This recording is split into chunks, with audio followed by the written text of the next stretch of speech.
மாண்புமிகு பேரவைத் தலைவர்களே, ஒரு முக்கியமான பிரச்சனை இந்த அவையில் உங்களுடைய கவனத்திற்கு எடுத்து வர விரும்புகின்றேன். அத்தியாவசிய பொருட்களுடைய விலைவாசி தற்போது நாளுக்கு நாள் ஏறிக்கொண்டே இருக்கின்றது. அரிசி, பருப்பு, எண்ணெய், சர்க்கரை என்ற எந்த பொருளை எடுத்தாலும் கடந்த 3 மாதங்களில் விலை பல மடங்கு உயர்ந்திருக்கின்றது. ஏழை எளிய நடுத்தர வர்க்க பொதுமக்கள் மிகவும் அவதிக்குள்ளாக இருக்கின்றார்கள்.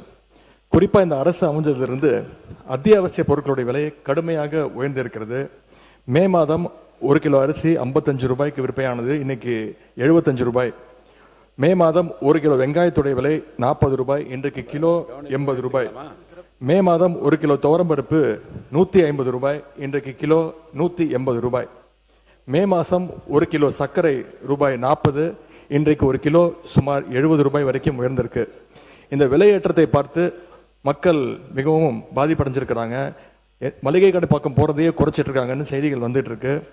உங்களுடைய ஆளுங்கட்சியுடைய கூட்டணியில் இருக்கக்கூடிய கம்யூனிஸ்ட் இயக்க தோழர்கள் இதை கண்டித்து போராட்டம் நடத்தியிருக்கிறாங்க.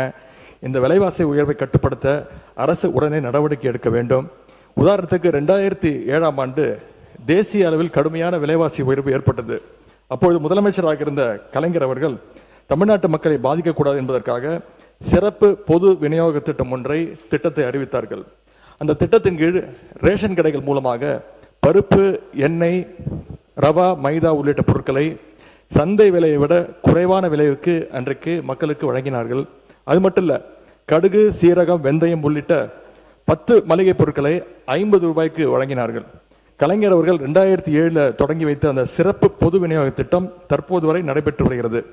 ரேஷன் கடைகள் மூலமாக சர்க்கரை மற்றும் அத்தியாவசிய பொருட்களை தற்போது வழங்கப்படுகின்ற அளவை விட இன்னும் கூடுதல் அளவு வழங்கிட இந்த அரசு ஆவணம் செய்ய வேண்டும் என்று உங்கள் மூலமாக கேட்டுக்கொண்டு, முக்கியமாக முதலமைச்சர் தலைமையில் நிதி, உணவு, கூட்டுறவு உள்ளிட்ட துறைகளுடைய அமைச்சர்கள், அதிகாரிகள் பங்கேற்கின்ற வகையில் ஒரு சிறப்பு ஆலோசனை கூட்டம் ஒன்றை நடத்தி விலைவாசி உயர்வு பிரச்சனைக்கு இந்த அரசு உடனடியாக ஒரு நல்ல தீர்வு காண வேண்டும் என்று இந்த அவையின் கவனத்தை ஈர்த்து அமைகின்றேன். நன்றி.